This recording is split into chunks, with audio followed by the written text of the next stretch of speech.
everybody, welcome back to the Sports Place. Before we get started today, can you go ahead and hit like and subscribe for me? And after this video is over, go ahead and check out our other shows here on Tour Productions. So former Super Bowl MVP Joe Flacco is headed to Philly to back up Jalen Hurts. Do you think this is a good pickup for them, or Jason's smiling already? I'm going to take it first, though. But nah, we've talked about this many a times, Jason. We know we agree from time to time. And I feel like we're going to agree on this topic, of course. This is exactly what Jalen Hurts needed. A great pro. He's a vet at that. He's an all-time pro. He does a lot. He has a Super Bowl on his belt, of course, as Erica mentioned. One of the best arms, I feel like, in recent years, coming back to like not the new quarterbacks, not the younger guys, but in the quarterbacks in the past, I want to say last 10 years, he was up there before all the turmoil in his career. Because I never thought I would see Joe out of Baltimore, honestly. But everything happens for a reason. But I feel like with Jalen, he's going to learn from Joe, pick up a few things, and his career can blossom. I mean, I feel like Joe may play. Who says he's going to be a backup? You know what I mean? Because he was just playing with the Jets. Am I correct, right? Yeah. Yeah, he was just playing with the Jets. So who says he's going to be the backup just yet? I feel like they're going to bring him in, may throw him the starting job and make Jalen work a little harder. You never know. But at the end of the day, I feel like it's going to be a great situation for Jalen to learn that. He needs that vet there. He didn't have that in Carson. I feel like Carson had a little bit of resentment towards him when brought into the situation. So I feel like he didn't want to teach him that much or allow him to learn from him. But when you got a vet who's already had the accolades that he needs and has already done enough in his career, I feel like it would be a great way for Jalen to learn. So that's my take on the subject. How about you, Jason?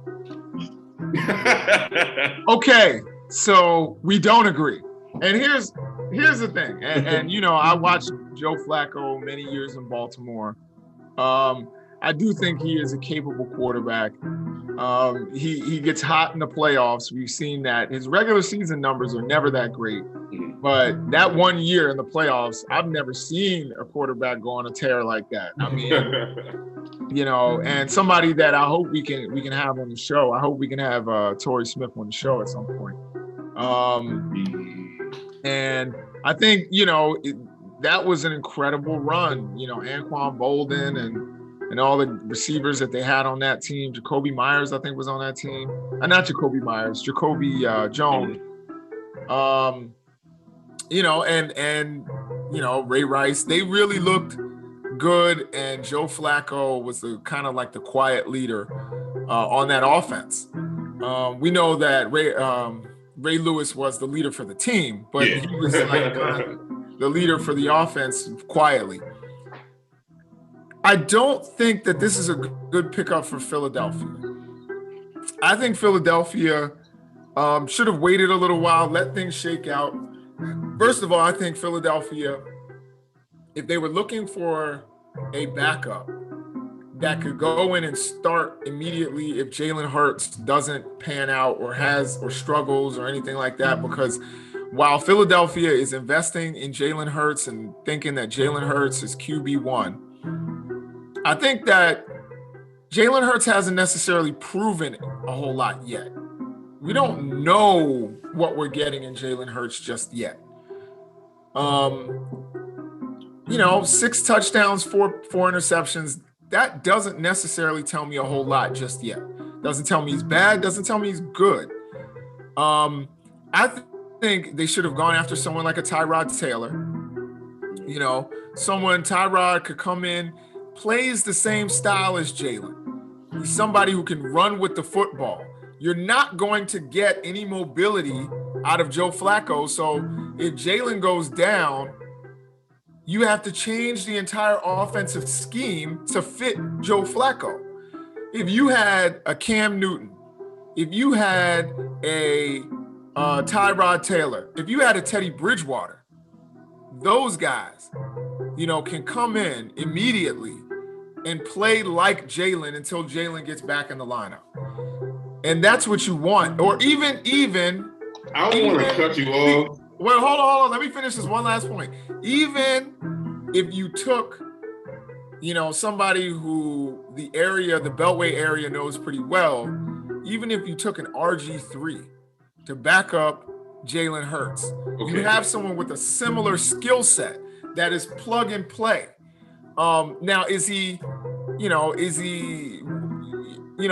think they're showing that they have a lot of confidence. Now, in terms of the mentorship point that you made, which I think was a good point, they already asked Flacco about that.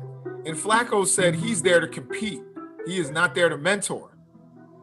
That's what Flacco said. He's like, all I know how to do is compete. So if you're not getting the mentorship, and you are getting somebody who, if your starting quarterback goes down, you have to change the entire scheme. Now, Joe Flacco fit really well in New York with the Jets because Sam Darnold was the starter. Yeah. More of a drop back passer. And he actually had some success. I remember watching that Patriots-Jets game, and Joe Flacco played really well. I think he had 3 touchdowns, two interceptions, 270 yards or something like that. He played, and those numbers, he played better than those numbers even sound. Because I remember watching that game and be like, whoa, Joe's out there balling.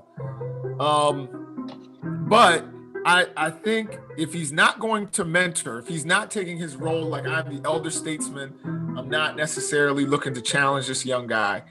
I'm gonna be here and help him grow for the next 2-3 seasons and then make my exit out of football.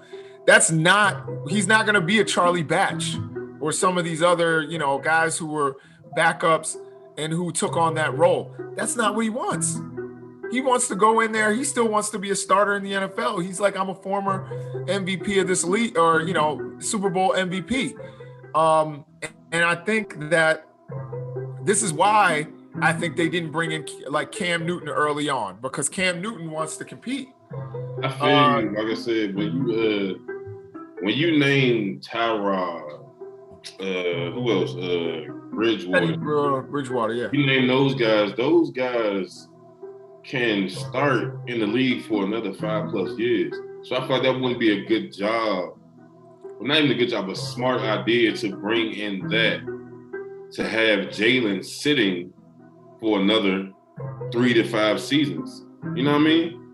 You can still start Jalen. I think Tyrod is a bubble starter. Yeah, but at the same time, you come in there and compete. If they're competing and Tyrod wins out, then next 4 years, you can have 4 years of Tyrod in the right situation. You don't want to do that to your quarterback. I understand it, but you don't want to do that to the quarterback you drafted just yet. You got to do due diligence like we've been talking about all day and give them the chance to mess up their own opportunity. You know what I'm saying? But if they don't win the job, then they messed up their own opportunity. Say again? If they don't win the job, if somebody comes in and outplays them, then they messed up their opportunity. Yeah, very true. You got me there. That's very true. But sometimes, like if you go in there, like honestly, but you got to realize experience over everything. If you go in and you play, and Aaron Donald, you outplay Aaron Donald, I think they should start you. You know what I'm saying? I know it doesn't. The politics are different. But if you go in and you outplay a level of experience, especially the quarterback position, that plays a huge role in who gets to get the starting job. Whether you play a ball out or not, it is what it is. If me and Brett Favre was in the room together and I had a better preseason than Brett Favre, but he's already been starting for the past 20 years. He played forever, but he already been doing this thing. Even when Brett Favre was on his way out, he was still a starting quarterback on his way out. Bring in that, now he signed with Buffalo, which is a great place for him, but bring in a Mitch Trubisky. Mitch Trubisky can move. That's why I respect it when you say, I heard you. RG3, yeah. I can respect that decision. You can bring in an RG3 type guy, because an RG3 type guy who's a person who embraces his role and does what the team wants. That's the type of guy I see from RG3, from what I see from, from the outside looking in. But If you bring in a guy like Tyrod and Teddy, those guys, they want football. They ready to play. They know they can play. They know they can start for any organization, not any organization, you know what I mean, but they know they can still start in the league. So if you bring this situation, I'm expecting to start. I'm not expecting to be in a competition with a guy who hasn't proved anything yet. But that's what Joe Flacco says. I've already proved something. But you got to realize what you proved. No disrespect to Joe. What have you done the last few years? At least with Teddy and Tyrod, you can say they've done something to show that they can still do what they've done. But Joe, you were sitting behind Sam Darnold. And he played well when he got his opportunity. Yeah, but Jalen played well when he got his opportunity, so you can say that as well. He played okay. Like, that's my thing. You got to realize, of course, Joe's going to play good because he's been doing it for years at that level. Jalen is still adjusting to the game speed and everything. If he'd got those same opportunities this year after a year in the league, if he waited to play until this year, it probably looked different because he got time to change the game speed through practice. And if the preseason opens up this year through other teams, you know what I mean? To actually get that game speed changed. But that's the biggest thing. Football never changes. It's just the game speed and the knowledge of the others. So if he can get a little more experience, he can keep that job and keep it rolling. Like I said, you bring a guy like Tyrod or Teddy, they know what they've done. They know what they've done for you lately too. So you're not gonna give my job to some rookie who, like you said, only threw 6 touchdowns, 4 interceptions. So it's not gonna work like that. It's all about team chemistry too. So some factors. Yeah. Well, I'll say this: all of the fans of the sports place, you know what Cavon brings to the table. We know also that he can start for any organization in any league. I'm putting my money on that, no doubt. But right now, we want you to, of course, as cliche as it sounds, smash the like button, give us a comment, argue with us. That's what we want. We want debate. We want argument. Of course, we want you to give us the thumbs up, but if you give us the thumbs down, it's all good. We'll live. Explain why you gave me the thumbs down. I want to know why. Write me an email, a letter, send a pigeon if you need to. Let me know what's up. Right now, we will. And if you comment something that's substantive, we will respond. I'll respond. Cavon will respond. Erica will respond. We will actually respond to your comments. Please like, subscribe, and look out for more videos from Tour Productions. We've got a lot of great shows coming for you. Life and Justice, a drama. We've got the Cruise Line with Erica Cruz, giving you all kinds of great information. And of course, we have Cavon doing his thing here on the Sports Place. Check us out. Thank you so much for watching.